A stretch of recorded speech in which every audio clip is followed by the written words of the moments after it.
রাজনৈতিক দলসহ সকল জাতিগোষ্ঠীর অংশগ্রহণে এবার ভিন্নভাবে উদযাপন হবে মঙ্গল শোভাযাত্রা।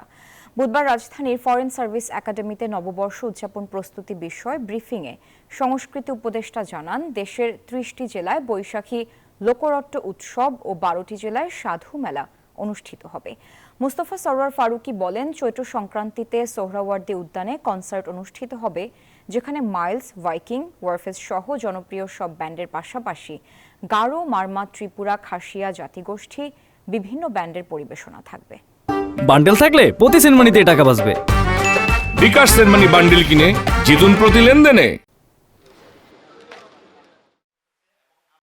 আমাদের যে নববর্ষের প্রস্তুতি সভা হয়েছে, সেই প্রস্তুতি সভায় এই প্রথমবারের মতো ছায়ানট, সুরের ধারা, আবার ওদিকে বাম্বা, সাইমুম শিল্প গোষ্ঠী, BNP, Jamaat Islami, NCP, everybody participated, which is a clear sign যে আমরা একটা অল ইনক্লুসিভ বাংলাদেশের দিকে আগাচ্ছি। আমরা মনে করি না যে নিরাপত্তার কোনো ঝুঁকি আছে। এই বিষয়ে পুলিশ, সেনাবাহিনী এবং অন্যান্য যারা আছেন তারা সক্রিয় আছেন।